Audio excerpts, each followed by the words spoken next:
Piece B with you. आपणास पुनरुत्थित ख्रिस्ताची शांती.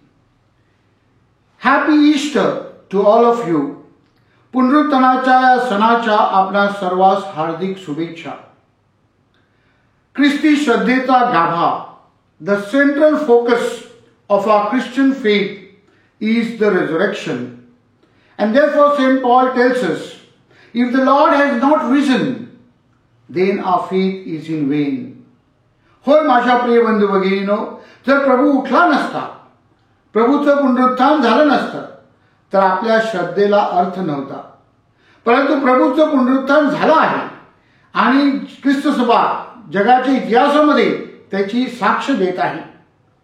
जर आपण नव्या करारातील शुभवर्तमानानंतरचा भाग बघितला तर सगळ्या जणू काही पानापानावर हे सत्य आपल्याला पाहायला मिळते. शिष्य त्याची साक्ष देतात, प्रभू उठला आहे आणि प्रभू पुनरुत्थित झाला आहे आणि ते पुनरुत्थित ख्रिस्ताचे साक्षीदार आहेत. पुनरुत्थानाचा अनुभव त्यांना आला आहे आणि तो अनुभव त्यांना स्वस्थ बसू देत नाही. तो अनुभव त्यांना दुसऱ्यांना देण्यासाठी, सेवाकार्य करण्यासाठी, त्यांचं जीवन समर्पित करण्यासाठी प्रवृत्त करते. आणि ख्रिस्त सभेच्या इतिहासामध्ये गेली 2000 वर्ष आपण ह्याच पुनरुत्थानाचे साक्षीदार आहोत. माझ्या प्रिय बंधू भगिनीनो, पुनरुत्थान आपल्याला काय शिकवते? पुनरुत्थानाचे अनेक सत्य आपल्या पुढे आहेत. त्यामधील पहिलं सत्य मला तुम्हाला सांगावंसं वाटतं की पुनरुत्थान आपल्याला सांगतं, this world is not as it is. म्हणजेच काय की हे जग सर्वस्व नाहीये. हे जग चांगलं आहे, हे जग खूप आपल्याला मार्गदर्शन करणारं किंवा घडवण्यासाठी चांगलं आहे, परंतु हे जग पूर्णता नाही. This is not the aim of our life. मरण हे शेवट नाही, तर मरणानंतर पुनरुत्थान आहे. हे पुनरुत्थान आपल्याला शिकवत आहे. प्रभू येशू ख्रिस्ताचं पुनरुत्थान आपल्या पुनरुत्थानाची आपल्याला आठवण करून देतो. किंबहुना प्रभू येशू ख्रिस्ताने आपल्या पुनरुत्थानाद्वारे या सार्वकालिक जीवनाची, स्वर्गीय जीवनाची, पुनरुत्थित जीवनाचं जणू काही दरवाजा उघडला आहे आणि आपल्याला त्यामध्ये प्रवेश करायचा आहे. आणि म्हणून हे जीवन जगत असताना आपण हे लक्षात ठेवायचं आहे की या जगामध्ये राहून, या जगाचे न होता त्या सार्वकालिक जीवनामध्ये आपल्याला कसा प्रवेश करता येईल. या पुनरुत्थानाद्वारे प्रभूने आपल्याला दाखवून दिलेलं आहे की हे सार्वकालिक जीवन कायमस्वरूपी आहे. त्यासाठी आपण प्रयत्न केले पाहिजे, ते मिळवण्यासाठी आपण धडपड केली पाहिजे आणि ते जेव्हा घडेल तेव्हाच खऱ्या अर्थाने आपल्या जीवनाला, ह्या जीवनाला अर्थ प्राप्त होणार आहे. प्रिय बंधू भगिनीनो, दुसरं सत्य पुनरुत्थान आपल्याला शिकवत आहे आणि ते म्हणजे पुनरुत्थान आपल्याला शिकवत आहे की विजय हा परमेश्वराचा आहे.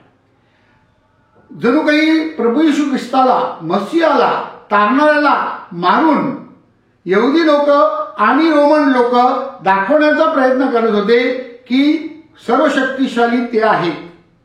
परंतु पुनरुत्थान आपल्याला शिकवत आहे की सर्वशक्तिशाली ह्या जगातले अधिकारी नाहीत, तर सर्वशक्तिशाली आध्यात्मिक गुरु आपला तारणारा मसीहा प्रभू येशू ख्रिस्त आहे.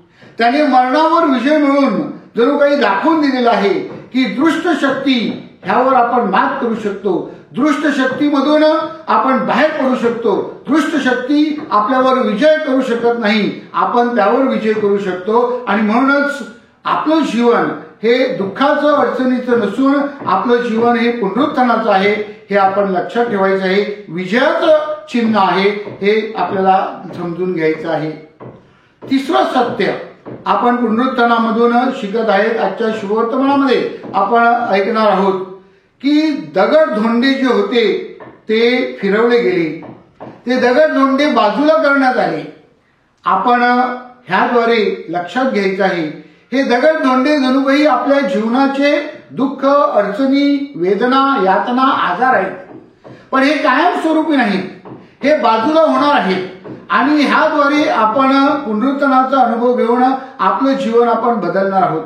आणि त्या दृष्टिकोनातून पुनरुत्थानाचं हे जे सत्य आहे ते आपण लक्षात ठेवायचं आहे आणि आपलं जीवन हे पवित्र कसं करता येईल, पुनरुत्थित कसं करता येईल आणि पुनरुत्थानाची प्रेरणा घेऊन आपल्याला कसं जगता येईल याकडे आपण लक्ष केंद्रित करायचं आहे. त्यासाठी आपले शिष्य आपल्यासाठी आदर्श आहेत.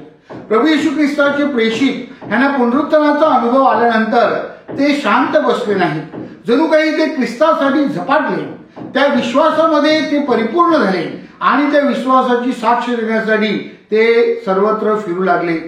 होय माझ्या प्रिय बंधू भगिनींनो, आपल्या प्रत्येकाला ह्याच श्रद्धेचा अनुभव घ्यायचा आहे, पुनरुत्थानाचा अनुभव घ्यायचा आहे, पुनरुत्थित ख्रिस्ताला भेटायचं आहे, त्याचं दर्शन घ्यायचं आहे, की जेणेकरून आपण देखील प्रेषितांप्रमाणे त्याची सुवार्ता घोषविण्यासाठी, म्हणजेच आपलं जीवन हे ख्रिस्तमय करण्यासाठी आपल्या जीवनाद्वारे ख्रिस्ताची मूल्य, ख्रिस्ताची साक्ष आपण देऊ शकू आणि प्रभू येशू ख्रिस्ताला अभिप्रेत असलेलं जीवन आपण स्वतः जगू आणि इतरांना जगण्यासाठी मदत करू.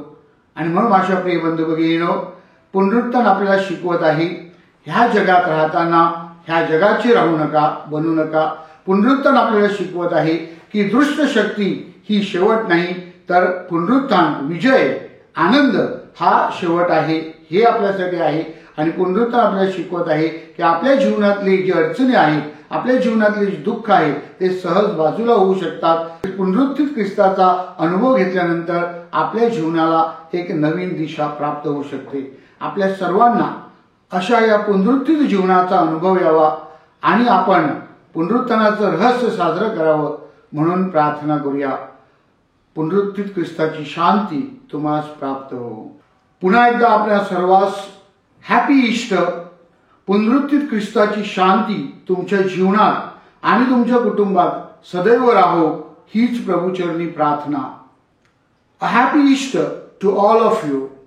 May the risen Lord bless you and bless your homes, your families, and may the peace of the risen Lord remain with you forever. God bless you. Happy Easter.